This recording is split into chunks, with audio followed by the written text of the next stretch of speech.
So, what if I told you that the secret of history's most creative geniuses wasn't just about focusing on one thing? What if it was about connecting ideas from many different fields? It's actually a skill you can learn, and believe me, it gives you a massive edge, especially now in the age of AI. It all starts with challenging something we all take for granted about success, right? We're always told, specialize. Pick a lane, stay in it, become the expert.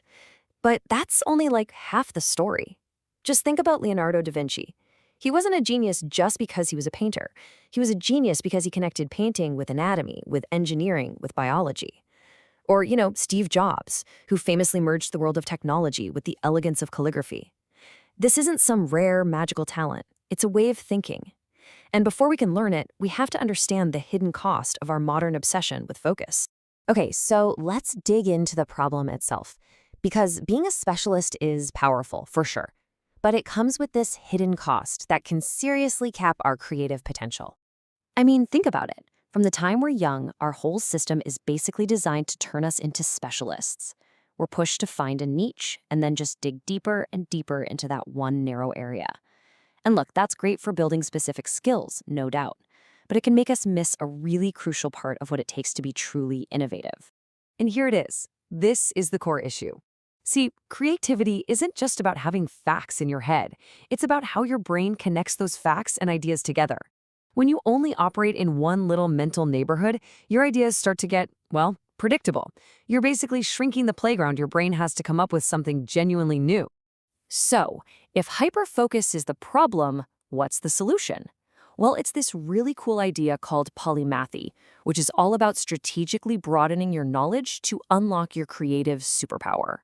Polymathy is just the deliberate practice of going deep in several different areas. Now, the key words here are structured and deep. This isn't about just, dabbling in a bunch of hobbies. It's about building real, legitimate knowledge in multiple domains so your brain can start finding those unexpected, game-changing connections between them.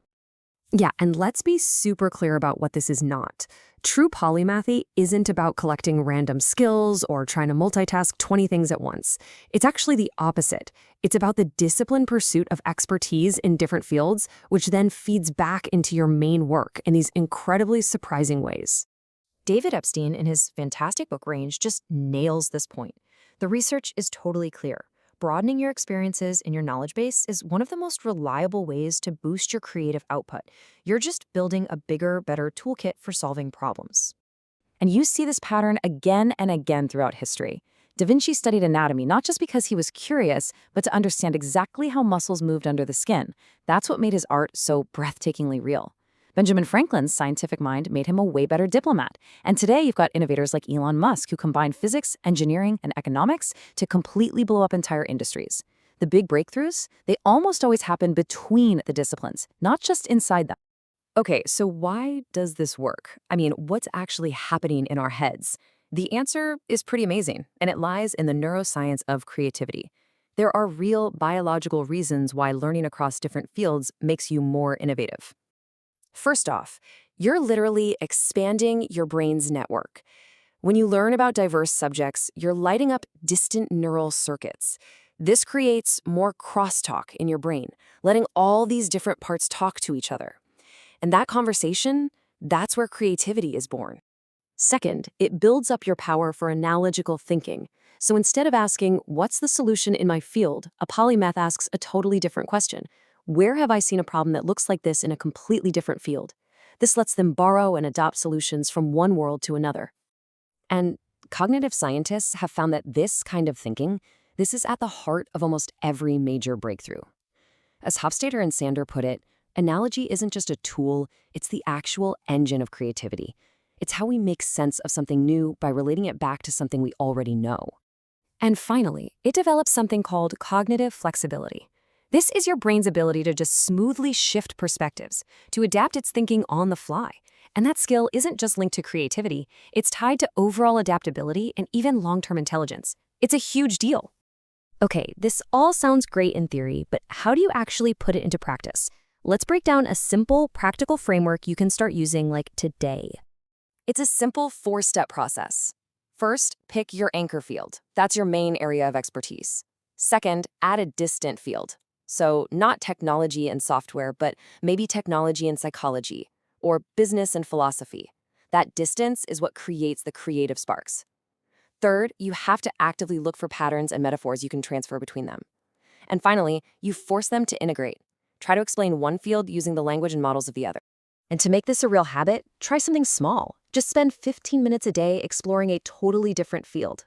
And, as the writer Michael Gelb suggests, keep a connections journal. Just a simple notebook where you jot down any interesting patterns or links you notice between what you're studying. This literally trains your brain to see the world like a polymath. So, why does all of this matter so much right now? Well, it's because this is a uniquely human skill, and it gives us a clear, distinct advantage in the age of AI. Look, AI is absolutely incredible at accessing information, processing it at lightning speed, and using pure logic. But what it can't easily do is replicate human intuition across different domains. It can't pull analogies from a lived experience or have an embodied understanding of the world, knowing how a tool feels in your hand or sensing the emotion in a room. That is the polymath's edge. And that leads to this crucial point. When AI can access pretty much all knowledge instantly, the real value shifts. It's not about what you know anymore. It's about the unique connections you can make between the things you know. This quote just perfectly captures the entire mindset shift we need. The most innovative thinkers, they aren't held back by the lines between disciplines. They're constantly looking for those hidden threads that tie everything together. And that's really the big takeaway here. If you want to grow your creative intelligence, if you want to thrive in this new era, don't just dig one deep well of knowledge. You have to intentionally go wider. So I'll leave you with this thought. The next time you're thinking about your work or your learning, instead of asking, "What should I focus on?" try asking a different question. What else is connected? The answer might just be your next great idea.